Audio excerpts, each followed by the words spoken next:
Van भी देख रही होती है और वहाँ पे लाके उनका ऑर्डर रख देती है। तब मिस्टर लू तो समझ जाते कि वो वही लड़की है और उसको देखते ही रह जाते हैं और उसे बोलते हैं कि तुम यहाँ पे क्या कर रही हो।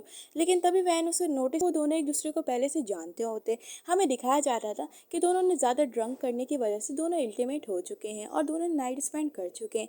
तभी वैन उसे देख के हैरान हो जाती है और मिस्टर लू कहते हैं कि तुम इतने मंच से कहाँ गायब थी, मैं तुम्हें ढूंढता फिर रहा था। तभी वैन को अजीब इंसान जैसा है कि मतलब वो ऐसी चीज़ें भी रखता है। तभी वहाँ पे असिस्टेंट कहता है कि बॉस आपने जो कहा था मैंने वो यहाँ पे लाके रख दिया है।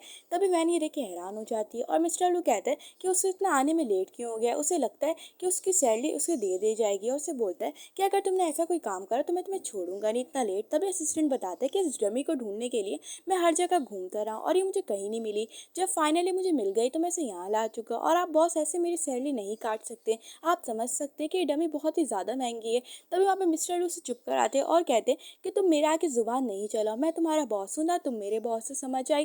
तभी असिस्टेंट उसे वहाँ पे लड़की को देख के चुप हो जाता है कि बॉस ने उसे इशारा कर दिया है और सेट हो जाता है। तभी वहाँ पे वैन ट्यूशन फीस के लिए जमा करे थे और रोने लग जाती है।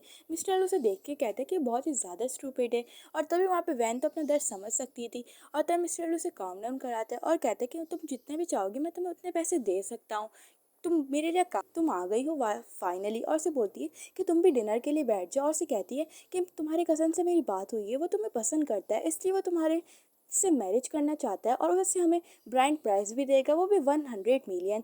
तभी वहाँ पे वो मना कर देती है और कहती है वैन कि मॉम आप क्या बकवास कर रही हो और मैं इस बारे में पूछ रही हूँ कि मेरे पैसे कहाँ चले गए। तब उसका ब्रदर उसे देखता है और उसे कहता है कि तुम मॉम से ऐसी बातें ना करो। और तब उसकी मॉम कहती है कि उसने उसके ब्रदर के लिए चीज़ें खरीद ली है और उसको उसके पैसे भी देने थे इस वजह से जो उस पर कर्ज था।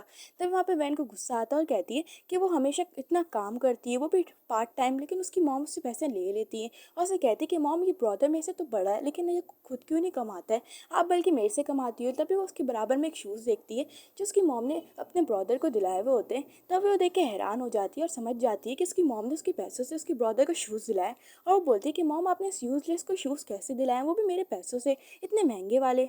और वो शूज़ मांग रही होती है और तभी अपने ब्रदर को हटा के वो शूज़ लेने जा रही होती है, लेकिन इसका ब्रदर उसे देने से मना कर देता है और कहता है कि ये मेरे हैं और मैं किसी को नहीं दूंगा। और उसे कहता है कि ये मेरे है, लेकिन तभी वहाँ पे वैन उसे रिटर्न करने के लिए कह रही होती है, लेकिन इन दोनों के बीच में फाइट होने लग जाती है। तब इसका ब्रदर उसे धक्का दे देता है और उसे कहता है कि मैं तुम्हें कभी रिटर्न नहीं करूंगा, ये मॉम ने मुझे दिलाया है, तो तुम अपने आप को क्या समझती हो, तुम छोटी हो इसलिए अपनी ज़्यादा फ्री ना हो। तब इसकी मॉम गुस्सा करती है और खड़ी होती है और कहती है कि वैन तुम अपने ब्रदर से बदतमीजी क्यों कर रही हो, अगर मैंने उससे पैसे तुम्हारे पैसों से शूज़ भी दिला दिए तो तुम्हें क्या प्रॉब्लम हो रही है, तुम भी खुद ही खरीद सकती हो ना। और से बोलती है कि वैसे भी अब मैं तुम्हारी जल्द से जल्द शादी करने वाली हूँ, वो भी तुम्हारे कज़न से या किसी भी अच्छे ब्लाइंड डेट से जो मुझे ज़्यादा ब्रांड प्राइस देगा।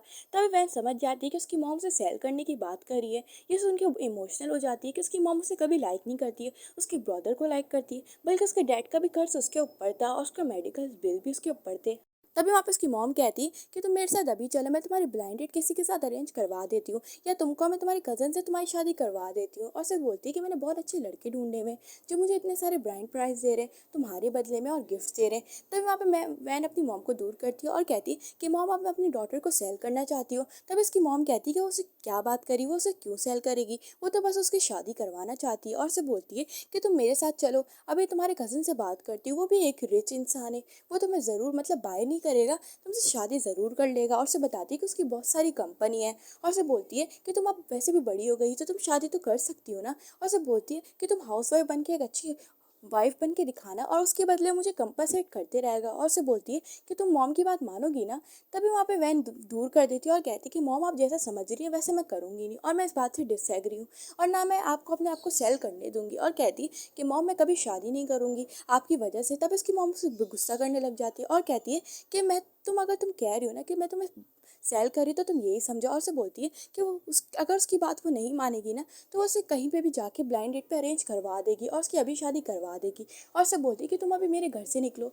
तब इसका ब्रदर कहता है कि सिस्टर तुम यहाँ से चले ही जाओ, मॉम के लिए यही बेटर होगा। लेकिन वैन वहाँ से जाने के लिए मना कर रही होती है, लेकिन उसकी मॉम उसे धक्के मार के बाहर निकलवा देती है और उसका दरवाज़ा खोल के उसके सारे सामान, उसके मॉम और उसके ब्रदर उसे बाहर फेंक देते हैं और उसका सामान भी बाहर फेंक देते हैं ऐसे ही। और उनको ये भी फिक्र नहीं थी कि उसकी डॉटर कहाँ रहेगी, बल्कि वो सामान फेंक के दरवाज़ा बंद कर देते हैं। वैन को बहुत ही ज़्यादा बुरा लगता है कि उसको उसके घर से ही निकाल दिया गया, जिस घर को वो खर्चा पानी देती थी। और उसको बहुत ही बुरा लगता है कि उसकी मॉम कभी उसे सपोर्ट करती ही नहीं थी, और तभी उसकी मॉम जानबूझ के उसके सामने ही दरवाज़ा बंद कर देती है और उसे कहती है कि जब तुम अपनी शादी कर लोगी तभी आना, वो भी मेरी पसंद की शादी के लिए। तभी वहाँ पे वैन को बहुत ही ज़्यादा बुरा लगता है। मॉम उसे कभी प्यार नहीं करती थी, वो तो उसके लिए एक बस बोझ थी। तभी वहाँ पे मिस्टर लू उसे देख लेता है और उसके पास भागते हुए आता है, उसे बारिश में भीगते हुए देखता है, तो वो बहुत ही ज़्यादा अपसेट होता है कि यहाँ पे वो लड़की क्यों यहाँ पे खड़ी हुई है, और उसके पास आके उसे कोट से कवर कर लेता है। तभी वैन भी ये बात नोट कर लेती है। अगली सीन में हमें दिखाया जाता है कि मिस्टर लू उसे अपने साथ अपने घर ले आया हुआ होता है और वो उसके बाल सुखा रहा होता है।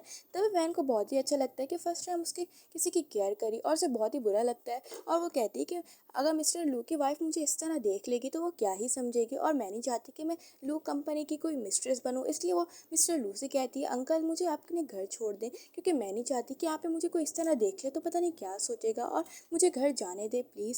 तब मिस्टर उसे मना कर देता है और कहता है कि बाहर बारिश हो रही है और उसका घर बहुत ज़्यादा बड़ा है, तो वो एक रूम रेंट पे रह सकती है, और उसे बोलता है कि तुम जो भी चाहो वो रूम यहाँ पे ले सकती हो, और उसे बोलता है कि वो वहाँ पे रह सकती है। तब वहाँ पे वैन मानती है और कहती है कि वो उसे उसका पेमेंट ज़रूर देगी, वो भी उस रेंट के साथ, और उसे कहती है कि आप बेफिक्र हो जाओ, जब मैं अपनी कोई नई जॉब ढूंढ लूँगी तो मैं आपको पैसे दे दूँगी। तब मिस्टर उससे पूछता है कि वो डिलीवरी गर्ल की जॉब क्यों कर रही थी। तभी वहाँ पे वैन उसे सब कुछ बता देती है, जिसको देख के मिस्टर लू को बहुत ही बुरा लगता है उसके लिए।